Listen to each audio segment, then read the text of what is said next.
Alors, bonjour les amis et bienvenue sur ma chaîne YouTube. Alors, je suis au travail et j'aimerais enregistrer cette vidéo pour vous montrer ce à quoi le travail ressemble pour moi. Je suis dans le domaine de la santé parce que dans ce domaine, il y a toujours du travail.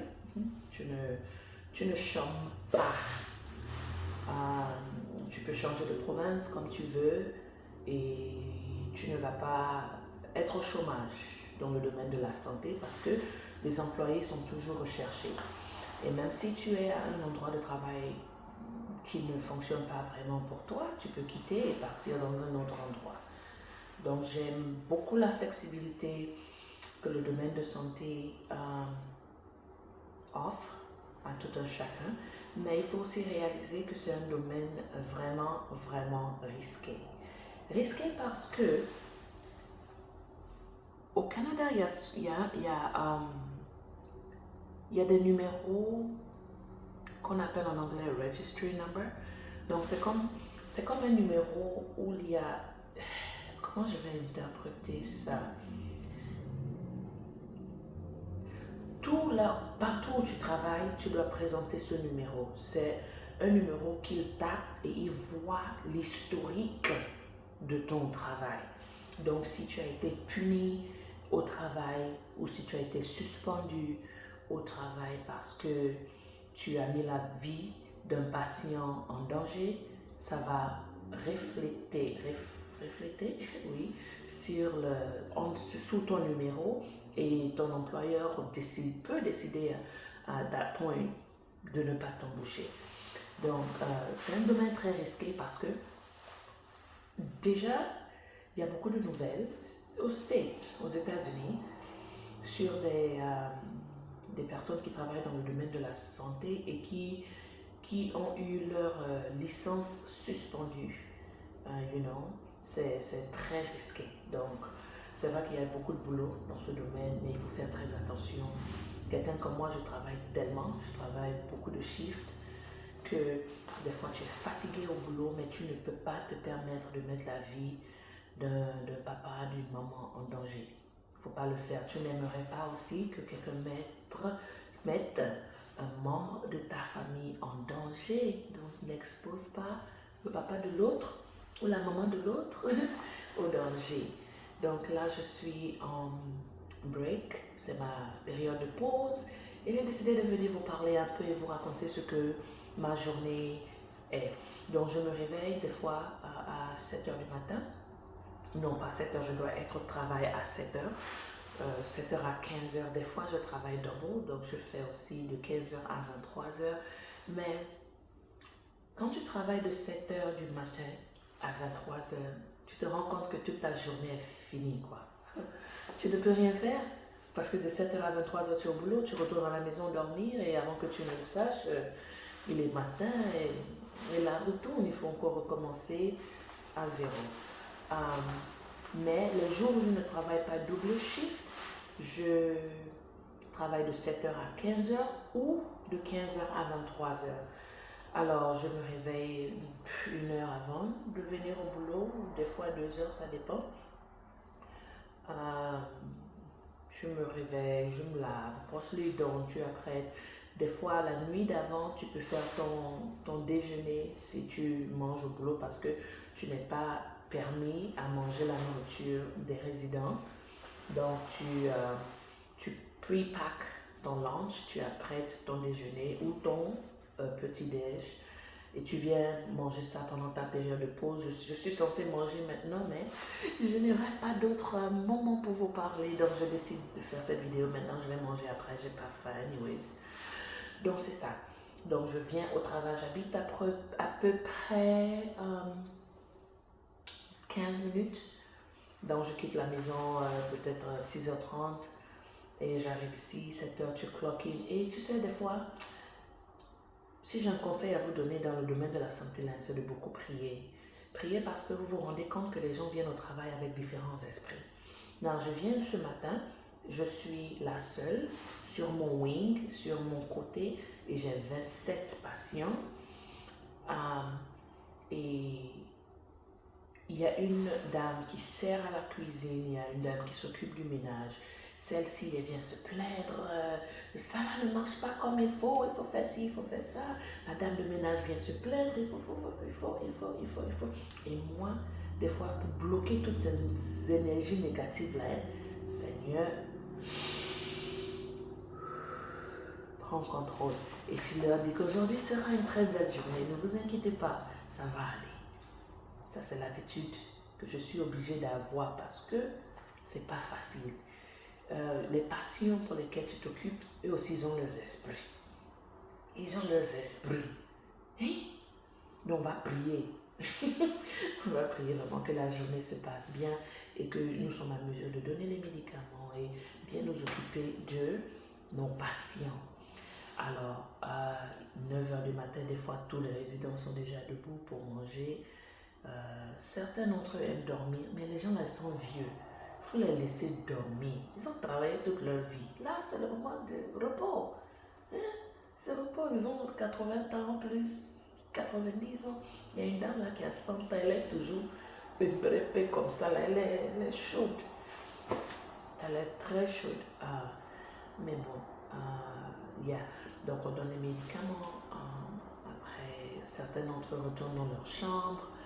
Et on address the wounds. On pense les blessures, on change de sparadrap, on a mis la blessure, on nettoie là et tout. Donc c'est ça, il est à peu près 11h. Normalement, j'ai 15 minutes de pause à 11h. Alors voilà pourquoi je fais rapidement cette vidéo. Et après la pause, on retourne pour s'occuper des patients. On doit juste être sur le territoire parce que ils ont beaucoup de problèmes mentaux aussi. Donc des fois, ils ne sont pas au courant de ce qu'ils font. Tu tournes la tête, tu reviens, quelqu'un a pissé sur lui, l'autre a enlevé la couche, l'autre est en train de manger les papiers. Donc ils sont très fragiles. Ils sont très fragiles, ils ne savent pas ce qu'ils font, mais il faut des fois qu'on se rappelle ou qu'on se souvienne que c'est vrai que l'argent est bon, mais le cœur ou l'attitude avec laquelle tu viens au boulot est plus important. Tu sais, des fois, je m'assois avec ces vieux-là et je leur pose des questions. Quelle est la meilleure partie de ta vie, par exemple? Quel conseil as-tu pour les générations à venir? Certains d'entre eux vont te dire vraiment des conseils qui vont t'amener loin. Qui vont t'amener loin.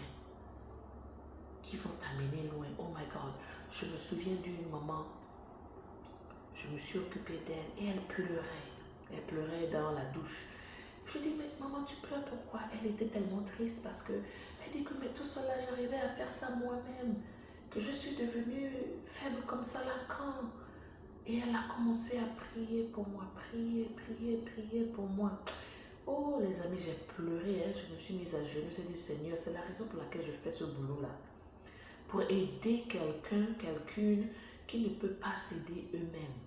Et ces bénédictions me suivront jusqu'à la fin de ma vie au nom de Jésus. Et comme je fais du bien à ces personnes-là, d'autres personnes aussi me feront du bien. Au nom de Jésus-Christ de Nazareth. Amen. Ça, c'est la raison pour laquelle on le fait. Parce que tu as un cœur pour prendre soin de quelqu'un d'autre. Ce n'est pas facile, je t'assure. Il y a des résidents qui veulent, ils ne peuvent pas marcher, mais ils veulent se lever chaque 5 minutes. Ça fatigue, ça saoule. Parce que tu dis, putain, tu vas où? Tu ne peux même pas te tenir debout. Tu veux marcher pour aller où? Mais ils ne savent pas ce qu'ils font. Ils ne savent pas ce qu'ils font. Donc, il faut qu'on constamment les redirect. Il faut constamment leur parler, leur dire non, ne fais pas ça, ne fais pas ça. Même si tu as dit ça il y a de cela 2 minutes, tu es encore obligé de le dire parce qu'il a oublié ce que tu as dit. Donc c'est pas facile.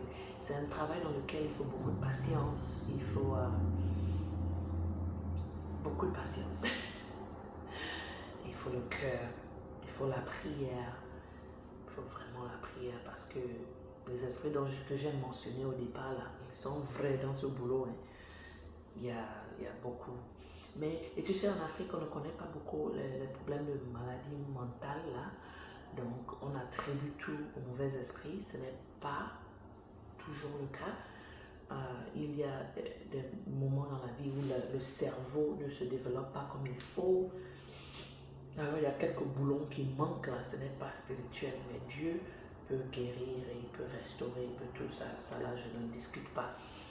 Mais qu'à cela ne tienne, il faut être éduqué professionnellement pour savoir comment puis-je m'occuper de cette personne de façon efficace. So là, c'est ça. J'ai fini ma break.